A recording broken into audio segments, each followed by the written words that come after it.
Hi there, everybody. Welcome. We appreciate you taking time to sit with us tonight. I'm Barry Norman, and you will meet my co-hosts and co-panelists in a moment. We have a couple of housekeeping things while everybody cues into the room. We love that you sent questions in advance. You'll hear many of those questions as we're having our conversation tonight. If you have questions that come up as we're speaking, just please be sure to put it in the Q&A section, not the chat. We'll be monitoring the Q&A as we go, and we'll do our best to incorporate as many of those questions as we can. So that's pretty much the main housekeeping stuff, and I will pass the mic over to our moderator, Tova. Good evening, everyone. Thank you for taking some time out of your night to join us. My name is Tova Meyer. I'm a senior admissions counselor at Expert Admissions, and I'm joined tonight by my colleague, Dr. Barry Norman, who is the head counselor and co-founder of Expert Admissions, and Sasha DeWind, who's the executive director of Tutor Associates. And we're going to have a great conversation about the latest trends and insights and hot topics in testing and college admissions. Great. We are going to start, as we usually do, with the poll. We love to see what grade level everybody is in, or who your student, what grade level your student is in. It helps us adjust our responses and our conversation best to our audience. So if you could please let us know the grade you or your student is in, that would be super helpful.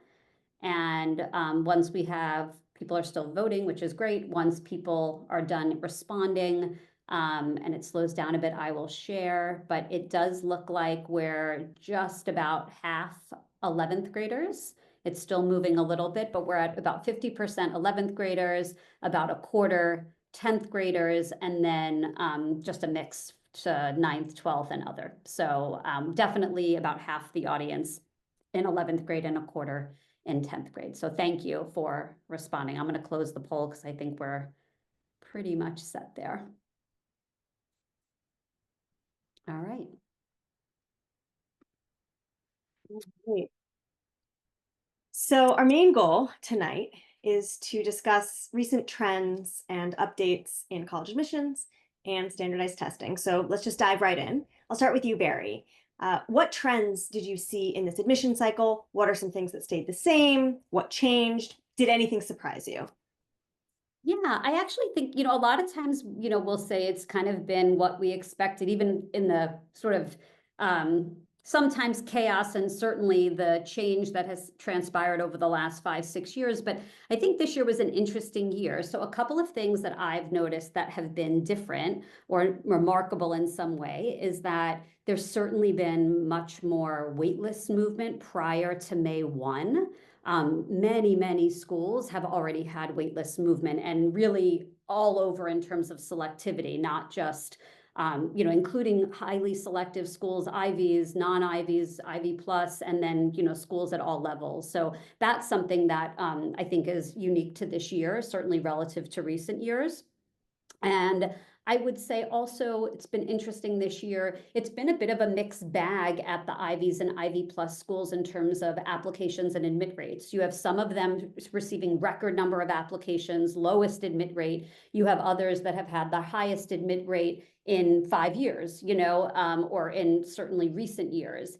And some of that is for different reasons. Some of it we can kind of point to certain things, and at some places it's curious and we don't necessarily know.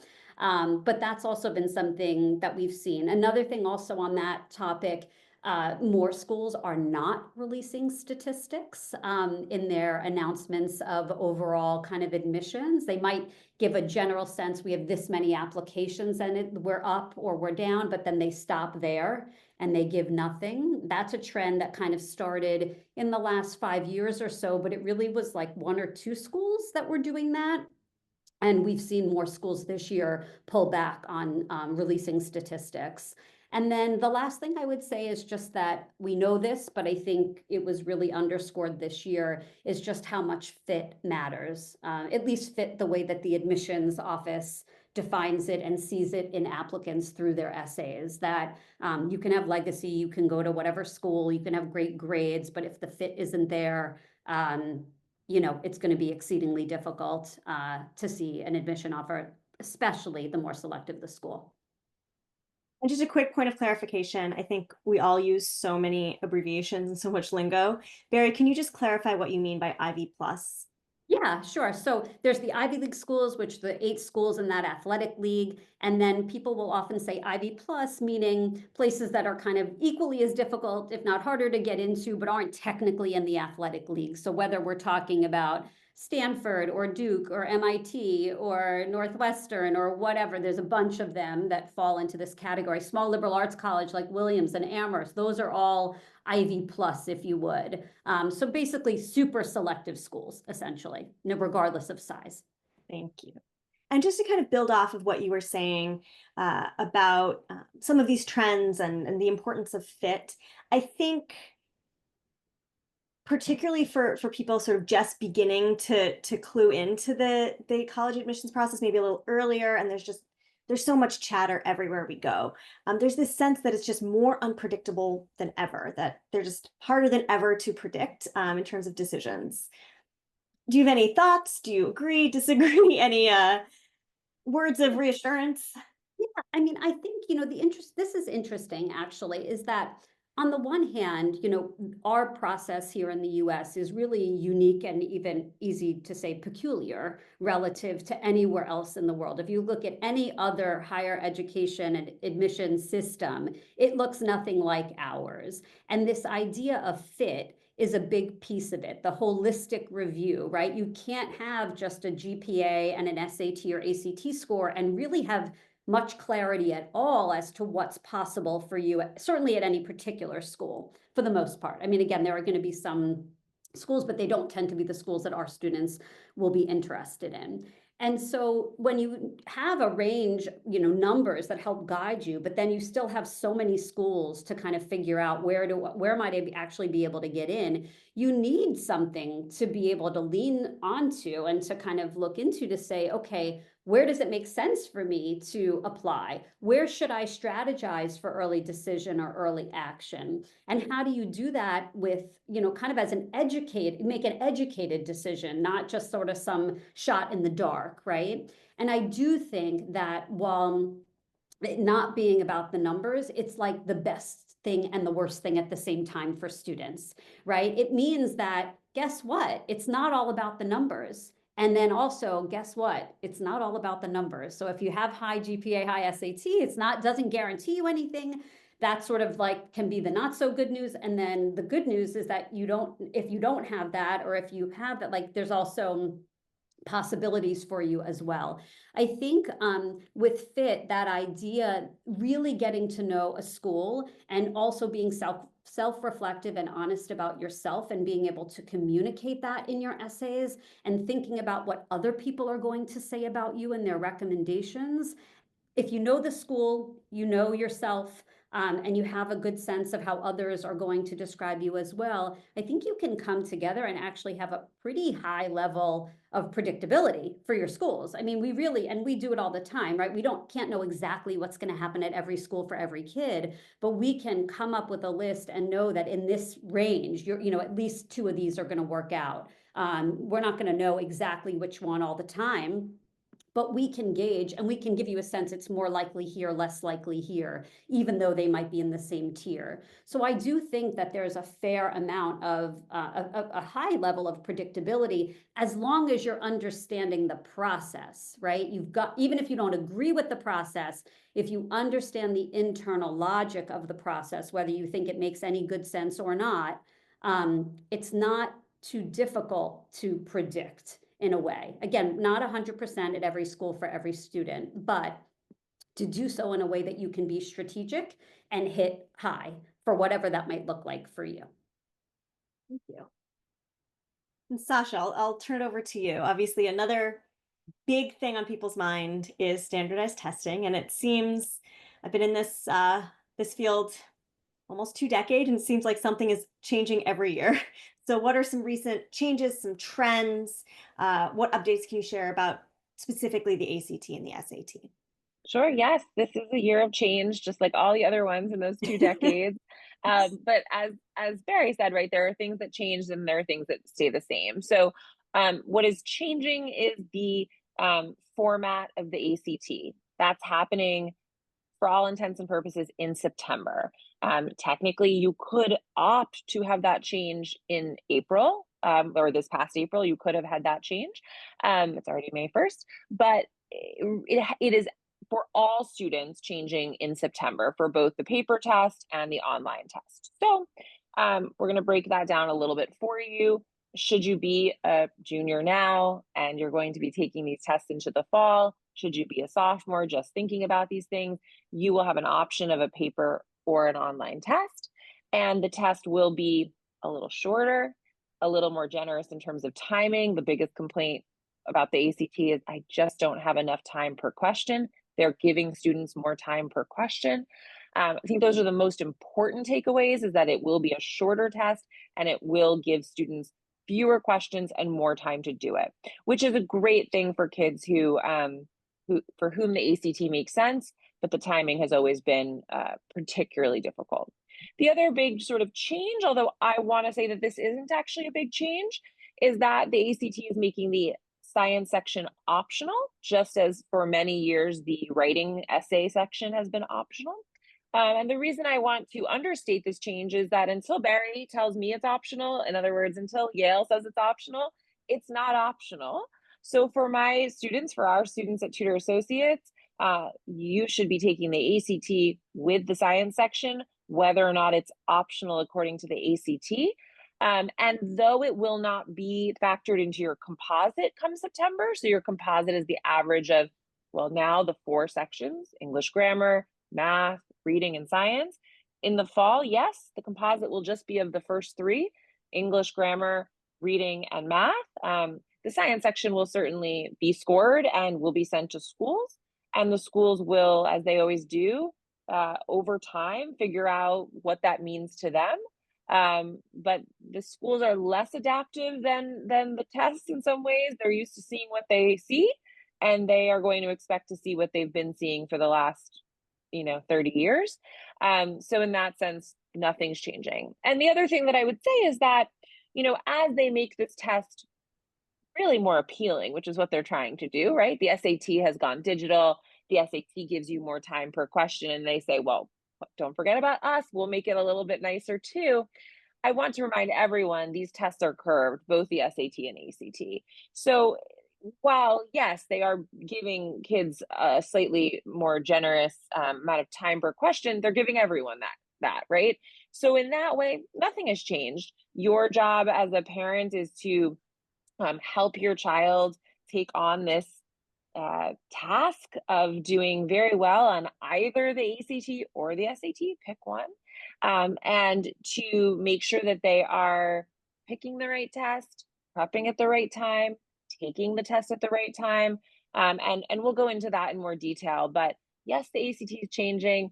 And in other ways, it's the same old test, even though they would like to emphasize they're calling the changes enhancements. So you can see it's a real marketing thing more than anything else in my mind. Yeah, just to chime in, Sasha, is the it's some colleges, not that many, have made announcements on this now optional science section, and as to be expected, it's unpredictable regardless of the school type or level of selectivity. It's been all over the place. So your best bet is just to plan to take it. And that way you don't find yourself interested in a school but not having a score that you can possibly submit. Another thing is that on the live questions, somebody asks, is there a preference for SAT or ACT? That's a quick answer, no. Whichever one you prefer, and just do one of them. If you have to switch because you realize, you need to switch with your tutor at some point, that's another story, but focus on one of them and plan to take just one. And the question also, there's one about how will ACT super score if you take both digital and paper? It depends. Different colleges have said different things. That the most, I think, will end up letting you score a super score across, but it will be school by school. And so you'll need to check with every school to see what their policy is. And we'll talk more about super scoring as we go on. but I did want to note that I also saw a question about the ACT writing. At this point, I'm not sure there's a school I can think of that requires the ACT writing, the ACT essay. There's no essay on the SAT anymore. So that's one that you don't have to do.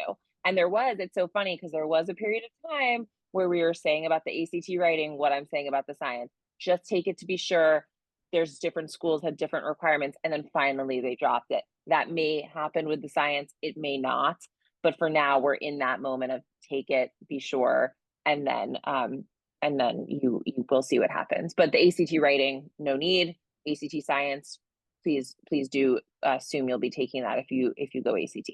And that's the big change. The SAT is staying the same in the sense that it's changed a couple of years ago and is going to continue to be online only, an adaptive test with different modules, and your performance on the first module determines which module you get next. And it's going to be continuing in the same format. Since you teed it right up, why don't we talk a little bit about super scoring? Recent changes to the ACT notwithstanding, super scoring is always a question on people's minds. I think it's a little bit more straightforward with the SAT than with the ACT. But how do you talk a family and a student through making that decision? A lot will, of course, depend on the schools and their policies, but particularly if a student, for example, gets a really high composite score in one sitting of the ACT, but maybe on a different sitting, a certain subtest that they're aiming for was higher.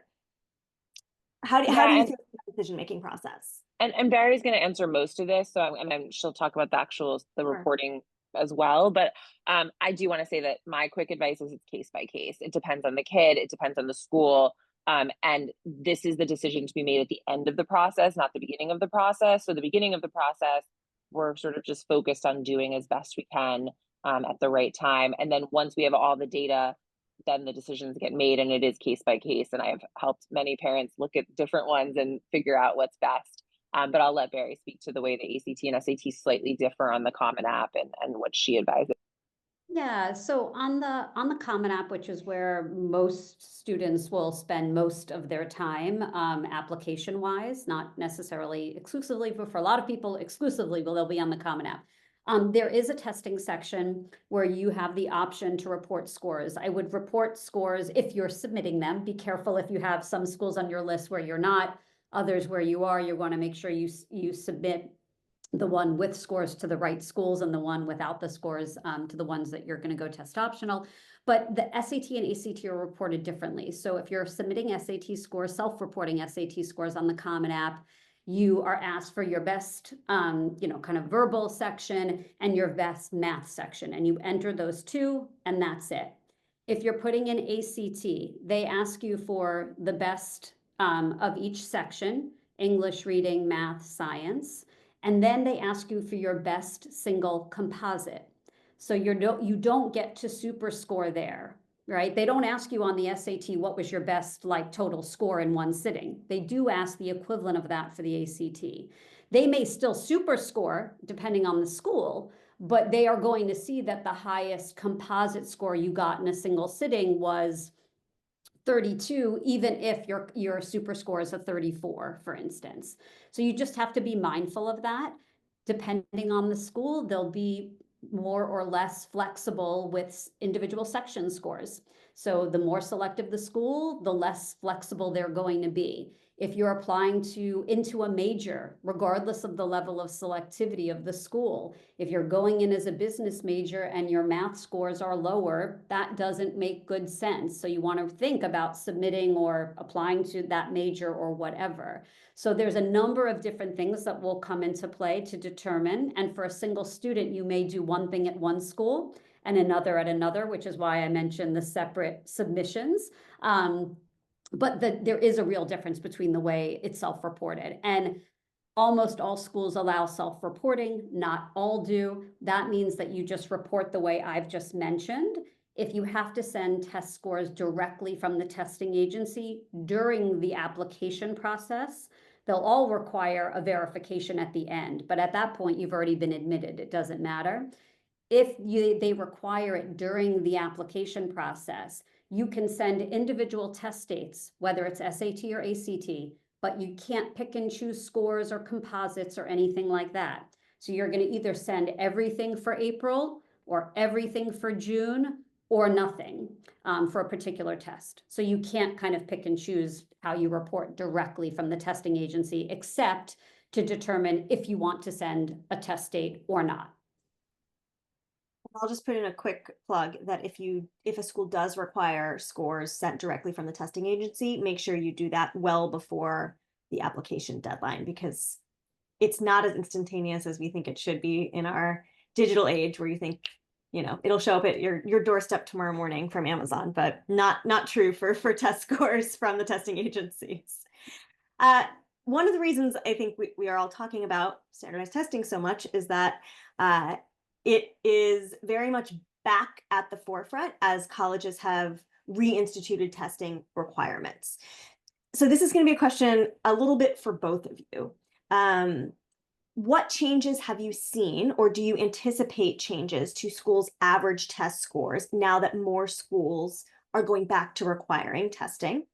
And for schools that are still test optional, does that mean really test optional, or does it mean you should still send it?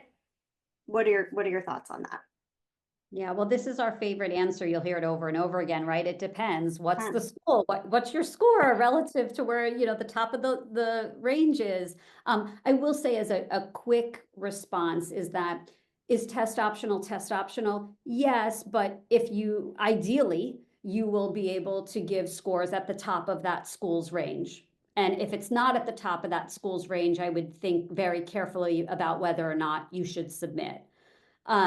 With regard to averages kind of moving, or mid 50% moving now that scores are going to be required, I think yes, but I also think the truth is that before COVID, the scores that were going to be really truly competitive at the more selective schools, it's the same stuff we're looking at now. It's just actually they have no choice but to be in some ways more transparent now. It almost like kind of gives you that it gives you the information that before was a bit more veiled and behind the curtain. And it just feels it's big they're big numbers. It was always the case that you can apply with, but to be, again, a more competitive applicant, we would have told you pre-COVID at the more selective schools that you want to try and break 1550. Now it's just out in the open for you to see, not for the reasons you would think, but so I don't know that the numbers are going to change so drastically. Also, people who were throwing in applications who didn't have the scores and felt like maybe I have a chance because I don't have to give scores, those people now just won't show up in the applicant pool because they know, right? And just like they knew pre-COVID, like, I'm done. My scores are just too low no matter what anything else is. That's going to mean that those mid ranges aren't going to move all that much. So might we see a little bit of movement? Sure, but I wouldn't expect anything so major. Also, the places generally that have gone back, not all of them, but the places that have generally gone back to testing are places that are looking for, relatively high scores. Most places still, as of today, have stayed test optional, and we'll see what happens in the future. But for now, I think you're going to see things stay fairly similar. I wouldn't expect any big change anytime in the immediate future. And in terms of planning, it's a lot like what we said with the super scoring. Like, there's things to decide on the other end of things that we will decide then. But at the outset, especially for our sophomores listening and for our juniors, certainly you too, and even for our ninth grade parents, we should plan to test and do very well. And then someone like Barry can advise on, okay, this score should go to Michigan, but not to Yale, or whatever the case is. But the scores may help you in certain places and not in others. They may have to go to a place, they may not. But we want to have those scores in an ideal world. And I think for me, I'm watching more kids. Right at COVID, there was a drop off of the kids who were like, I'm never going to get there.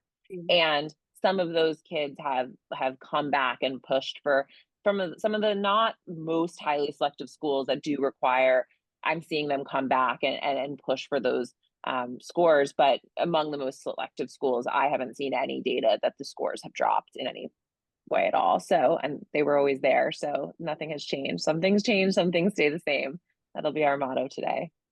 And I just saw a question come in about when schools will determine. Wouldn't it be nice Today, if we there find was out a more. singular answer to that? Yes. Whenever they want. Whenever they want. Which is why hopefully- it goes back to which is why you have to be prepared to give them, because it can change quite late and Yes. at an unfair time to students. It can change, and it has changed at certain schools, which is why we advise people to act as if it's required, whether it's the science section, whether it's testing in general, and then where you have the flexibility for the schools that you're applying to, you'll make the decision on whether or not to submit scores, but you won't find yourself in a situation where you can't apply because you don't have the basic requirements.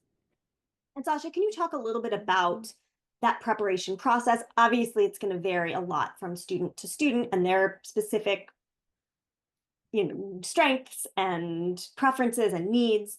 But how do students decide between the ACT and SAT? When do you start? Do you need to get up to a certain math level before you take the test?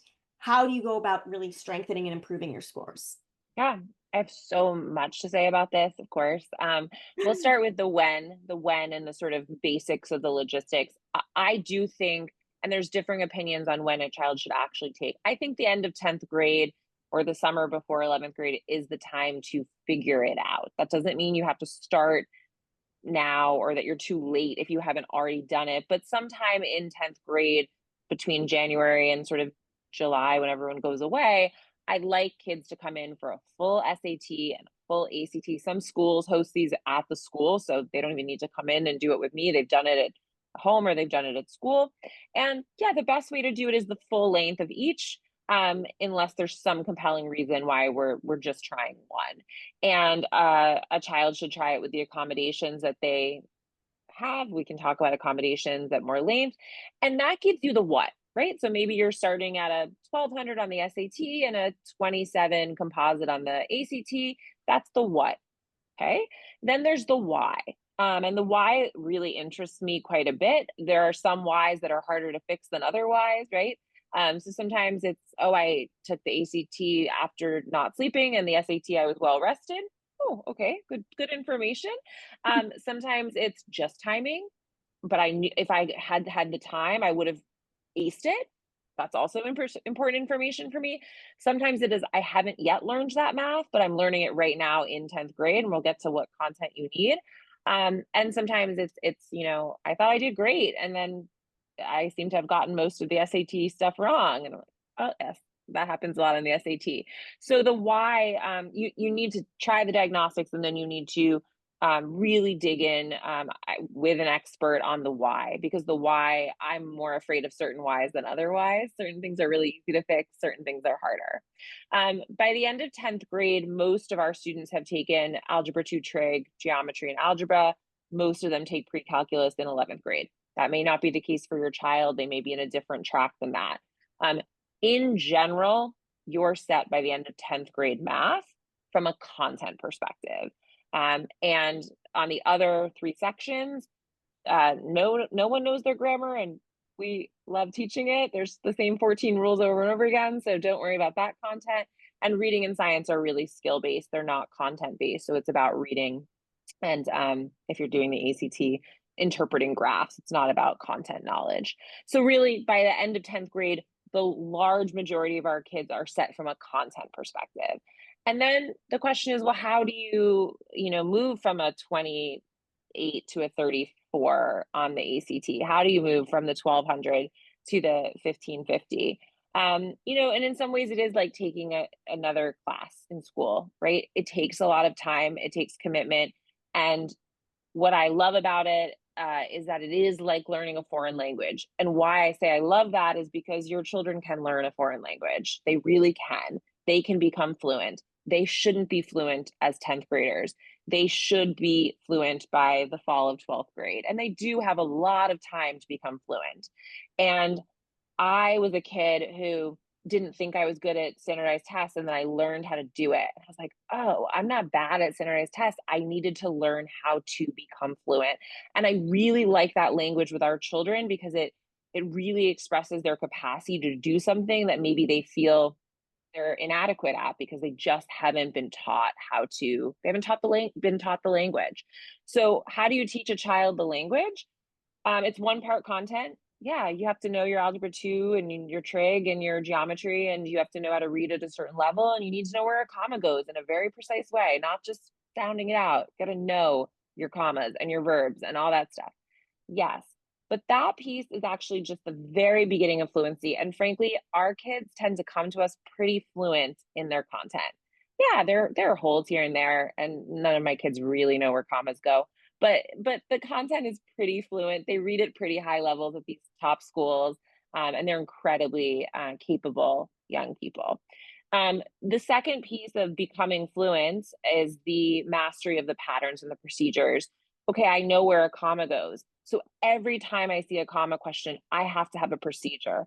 Every time I see a variable in the answer choice, I need another procedure. So it's about turning the test into a set of patterns that are easily recognizable so that children can navigate the traps, navigate the pitfalls, the difficulties, and express the content that they know effectively. And then the final piece, and the piece that comes a little bit later in the process, um, is a little bit like, in terms of the fluency metaphor, it's a little bit like giving an oral presentation at the end of becoming fluent. It's a performance. And if you are sick, if you are fatigued, if you are anxious, which I would say 100% of the kids I work with are anxious about this, right? And it's a high stakes feeling for them, understandably, and they're still pretty young. If they are distracted by the annoying kid tapping his pencil, um, those things have a huge impact on our ability to execute that comma with that pattern, that procedure. And so those three pieces all need to be put together over time, with the child in mind. There are concrete things that help us manage, not get rid of, but manage our anxiety while we test. There are concrete ways to manage fatigue. I will give kids chocolate covered espresso beans. I'm not above it. I'm not. But there are real things that we can do to enhance that performance, because so many times kids know category 1 and category 2 and category 3 has not been, they had given the attention that's due. So that's what goes into fluency. And I want to just reiterate that your children's schools are doing so much of the work in category 1, but none of the work in category 2 and 3. And that's where, an amazing and inspirational and caring tutor, who customizes things around your child comes in, right? To work on those 2 categories. And then I know there'll be questions about when to test. This is, again, very child dependent. There are kids who have sports schedules or go to boarding schools or summers away or summers where all they're doing is this. Every kid has a different set of sort of parameters I'm considering when we set official test dates. There are kids who finish early. That's the fall of junior year. That's early. There are kids who finish in the spring of junior year. That's quite typical, although spring of junior year is a incredibly stressful time. And I'm always like, stay away from May and June of junior year. You're going to be so tired. Please focus on your finals. And then I would say most kids, frankly, get their perfectly, goal score the fall of their senior year. So no rush, but each kid is different in terms of the timing. So Thank you. I really like that metaphor, the foreign language and the performance metaphor. I think it's a really helpful framing. So, we always talk about kind of that one, 3 hours where you're likely feeling some anxiety as one piece of it, but there's also this much longer term, very big, important piece of what you are doing throughout your 3.5 years of high school leading up to your application. So Barry, can you talk about the other big factors? I think one of the questions that we received for this, and that I always received as an admission officer, I always receive now as a counselor, what really stands out most? What's most important to college admission officers when they are selecting those candidates, and your recommendations within that? Yeah. So the answer, I think, will be a little bit frustrating for people because a lot of people want like a prescription, like do this, and then you can get this or something at this level, let's say. there isn't, no surprise, there is not like an exact formula. However, there are absolutely broader and more specific things that you should be thinking of to increase your chances. And just keep in mind that it is school dependent. So what might be great for a certain set of schools might be a little less compelling for other sets. But generally speaking, so academics are king in the sense that that should be the first priority. If you can't find yourself, academically viable in an applicant pool, the rest of all the other stuff doesn't matter. So you want to be able to kind of pass that initial academic review. That means, yes, doing well in your classes. It also means challenging yourself rigor-wise with regard to courses based on what your school offers. So don't worry about what your friend takes at another school, whether it's public or private or down the street or in another state. All you can be kind of measured against is what is offered at your school, because that's the only thing you have access to. In an ideal world, you're challenging yourself across the core academic subjects: English, history, math, science, and foreign language, regardless of what your individual interests are. That's not always going to be possible, and then you're going to make some decisions accordingly. But in an ideal world, you're challenging yourself across the curriculum and you're doing well in all of your core classes. Again, what does well mean depends on the school, but as well as you can do. Once I sort of say that, that's like door number one. So you make it past door number one, now it's door number two and door number three. The first thing is most important because without it, like I said before, nothing matters. But decisions are really made on the softer factors, because that's where, for the people who made it through that initial academic review, now everybody is there. And usually, by the way, it's about 80 to 85% of applicants will be academically qualified.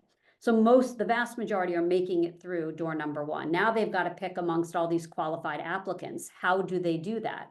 Each school does it a little bit differently, but it's absolutely going to kind of come from your own academic interests and your extracurricular and co-curricular involvements. There's no magic formula: do this and not this, do that, don't do that. It really comes down to what are your interests? How can you best pursue them? What are you going to be able to do with each thing? How connected do you feel to what you may or may not do? And how can you communicate that through essays? The essays are pretty much the only time you get to speak. It's certainly the most important time you'll get to speak. If you are applying to one of the few schools where interviews are actually evaluative, sure, that's part of it, but it's a teeny tiny number. Sometimes there's going to be a glimpse video or some kind of video. That's another piece of data, but really learning about you and who you are and how you might fit into the class is going to come from your essays and then from what other people say about you, and it should all come together. And so, you've got the academics, you've got extracurriculars, and again, I don't care really what you're doing. I care how you're doing it, why you're doing it, what you get out of it, what you've put into it, how it translates to other parts of your life. I care about all the other things except for the what in many ways. And the what is going to come from your authentic interest. Doesn't mean it has to be your life's work or your passion or even anything that you'll continue after you start college. It's for now. And for now, this interests you. Might it interest you later? Yes. Might it not? No. Who cares? Just focus on now. I always say, it's kind of like you can think of it as a long short-term project or a short long-term project, but it really is for a relatively short period of time.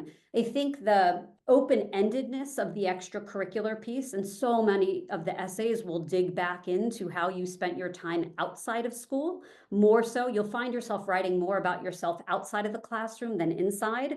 You'll definitely write about your academic interests, but most essays, if you look at all the supplemental essays you're going to be writing, most of them will not be focusing on what you find intellectually stimulating.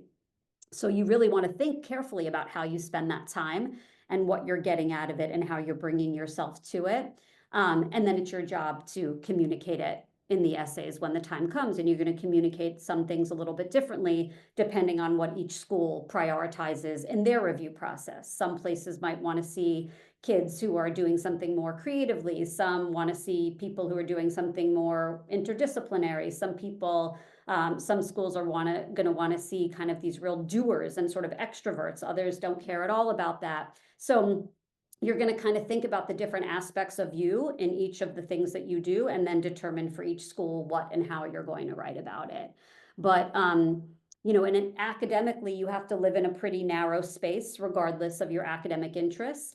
Extracurricularly, I love that we really can truly, authentically follow students' interests, really, like without worrying this is better than that.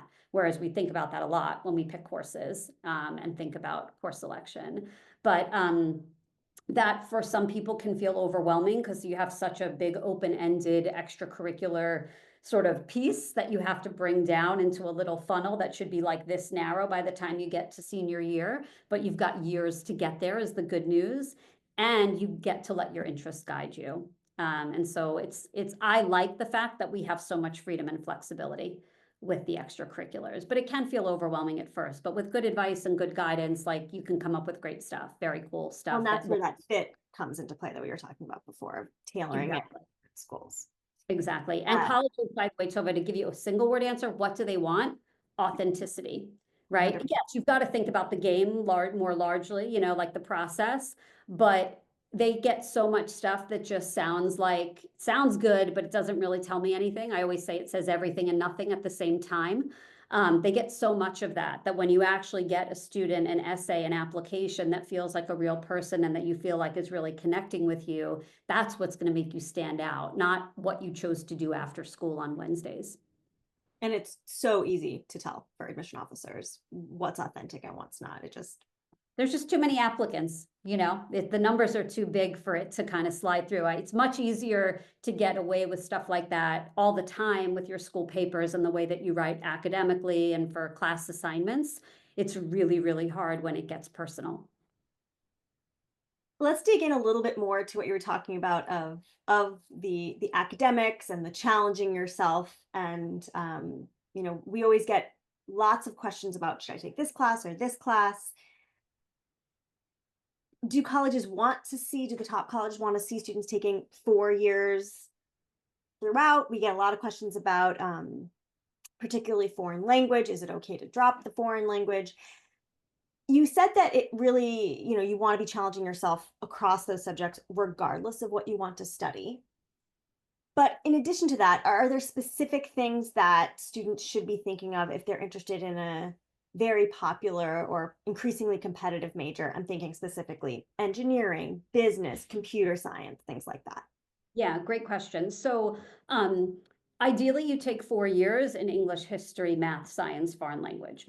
That will not be possible for everybody for a variety of reasons. The place that you can most easily get away with 3 years is going to be foreign language. And if you're going to drop the 4th year of foreign language, you should replace it with something else substantive, you know, something an academic elective that is kind of core-ish or core adjacent, if possible. Now, at some schools, you know, it might be a little bit more typical that not all seniors take history. Now, just because something is true at your high school doesn't mean that colleges change their standards and what they want and what they expect. And so just remember that no matter what high school you go to, how well it's regarded, colleges do what they want to do, and they don't flex to little high schools anywhere, no matter what it is.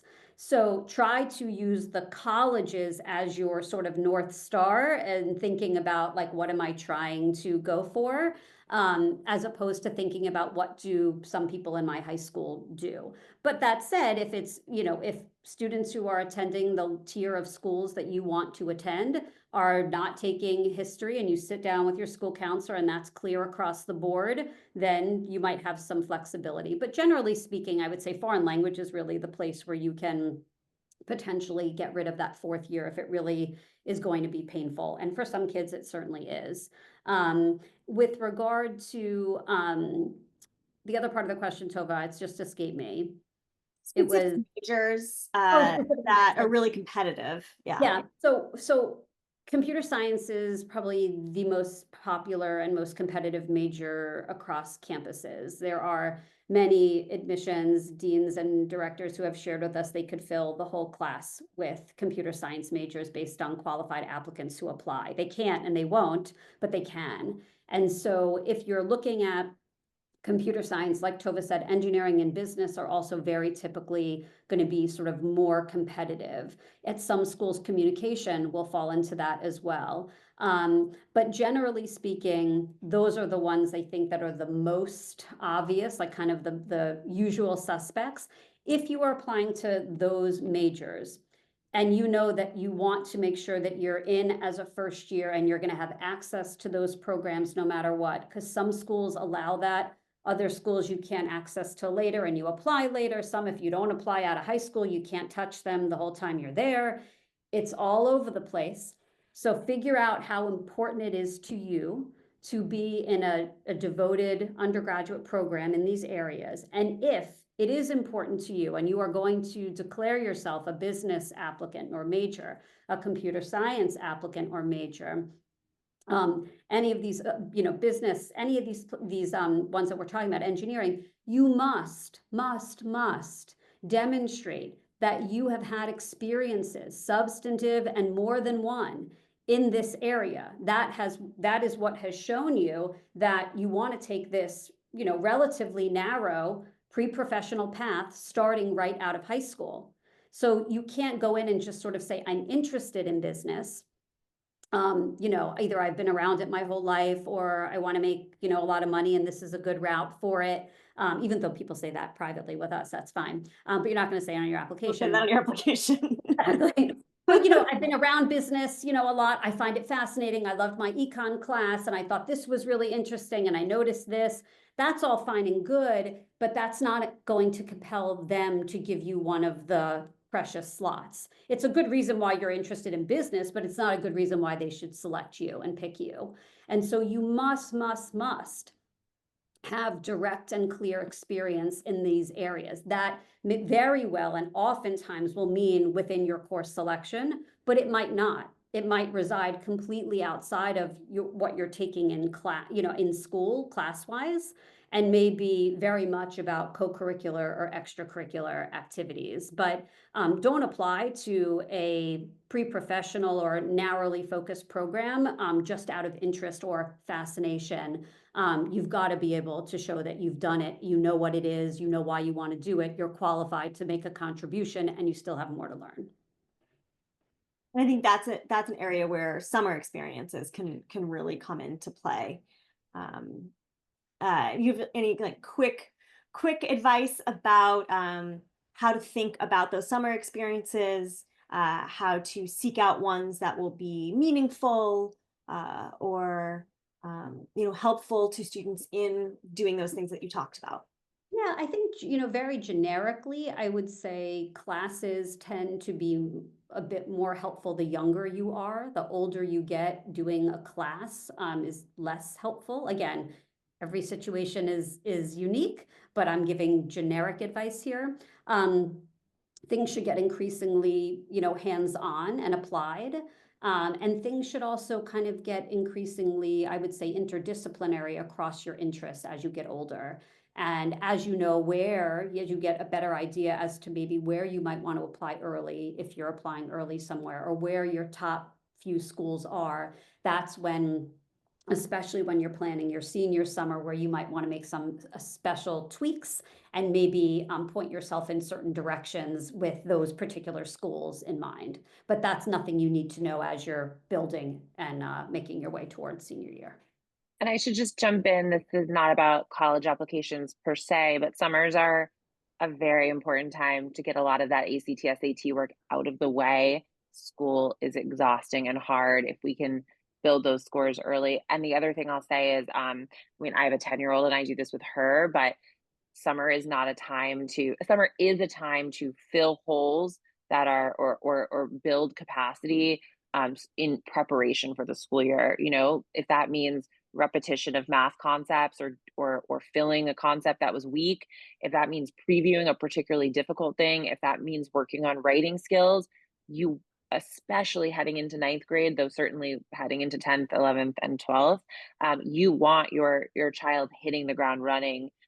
You want them starting at that place where they already feel confident and like they're thriving. So I also just wanted to sort of plug that because I do it with my own kids. I mean, my kindergartner is just reading, but I do it with my own kids. And I think it's an important moment where you don't start you're setting them up for success in September. And also make sure you schedule actual downtime where you do nothing, because part of summer is about regenerating and, gearing up for the next year. And so we never want to have a student, scheduled from the day they end, the academic year in the spring and the first day of school in the fall. And even if you have to actually schedule the downtime, schedule it. I don't care. And don't do too much in a summer. Sometimes people they want to do 4 different things. And if you're doing 4 different things, none of them are particularly substantive. You're not getting what you're going to ultimately need out of it. So don't overthink it and overdo it either. Great advice. For all of us, I think sometimes we need to schedule that downtime regardless of our age. Barry, we've touched on it in a few responses tonight, but I'm hoping you can talk specifically about early decision, trends you've seen, how students should think about that, and a word that we use a lot is strategy. But what are you seeing lately in early decision this past year and looking ahead to next year with what you can, your crystal ball shows you so far? Yeah, so we saw also a little bit of kind of ups and downs in ED applications at some schools, but nothing like where there's a very clear title, shift or whatever. And so I think things in that regard are pretty steady. It is still the case, I don't foresee it changing, that early decision will always be your best chance at getting into that particular school. It doesn't mean that it's always a wise choice, because the bar to get in could be here, and with early decision you make it to here, and without early decision you'd be here. It's a waste if it's only going to bump you up to here and you're not going to clear the bar. So I think you still want to absolutely be strategic about where you're choosing, and keep in mind what it means when we say that your best chance is in early. It doesn't mean that it's an entirely different process with a whole different set of rules and, kind of general expectations, but it absolutely will be your best shot. Early action, the one that's not binding, that can differ from school to school, like how big the tug is and how big the kind of sort of the weight is of it. It will depend if early decision also exists at that school. If there's 1 or 2 rounds of early decision plus early action, it will depend even on the particular school. So early action, there's a little bit more kind of variability in what it means strategically, whereas early decision will always be your best shot. But again, that doesn't mean that you just pick your favorite school regardless of what your chances might be for your early decision option.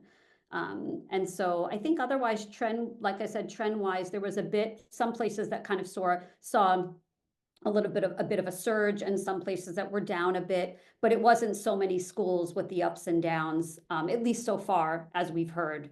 Statistics and rates are still trickling out.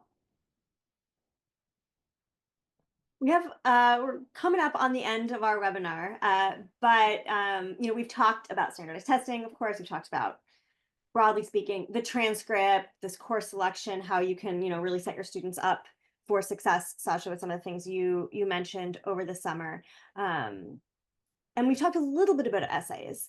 But Barry, can you just kind of close us out tonight with your thoughts on trends in essay topics? And I know we always tell our students, wait until August 1st because they change.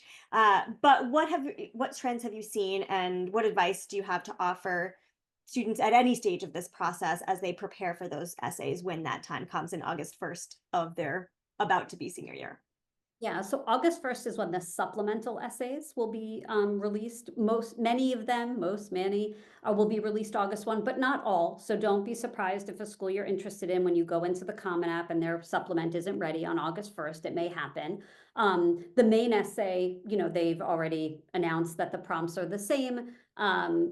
we don't even have our students read the prompts. I think it's a better strategy not to read them. There's a topic of your choice. There's a very generic first question that any essay topic almost will fit into. So nobody's looking at what essay question you're responding to. They're just reading your essay. But for these August 1 supplements, which is what's going to take months to get through, are all the supplements. It's not the main essay that's going to take all your time. It's the supplements that are the time suck, and the ones that are going to be most of the time sort of looked at most closely to determine if you're a fit for a particular place or not. These are the essay questions that schools determine on their own what they want. So they all have to agree, okay, we're all going to take these main essay prompts. But then with my school, I get to choose what I want to ask on our supplement. And so they care a lot, and they've thought very carefully about what they're asking, and there are reasons why they're asking or not asking certain things. We tend to see questions about community, identity, collaboration, impact, intellectual interests, a lot of different things. And again, almost all of it stuff that will touch on time spent outside of the moments you're in actual class.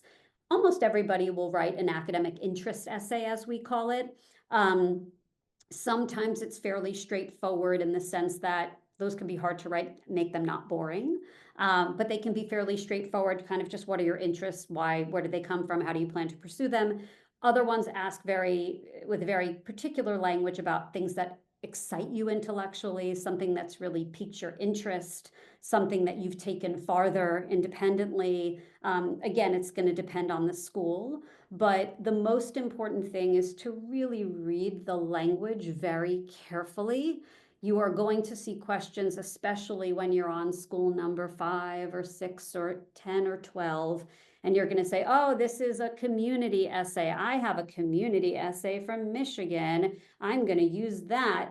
And then if you look carefully, yes, it's a community essay, but they are getting at something a bit different than Michigan was getting at.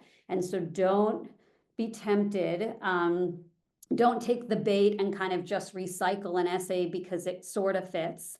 A lot of times, by the way, it doesn't fit at all. Yes, they're both community essays, but students will do this. They'll submit a first draft and it's sort of like a slightly adjusted version of another, let's say, community essay. And it's like so off, even though they're both community. It's like, this isn't at all what this question is about. In fact, if you really read it. So just read things carefully, take the time, surrender to the fact that it's going to take a long time to get through all of them, and learn about each of the schools and have a sense of who they are and what they tend to respond to. Because you may have the experience, you just have to know what part to tap into, or maybe what parts to focus on, or how to best present to school A versus school B. But keep it as a methodical, organized process. I do not recommend working on them all at once.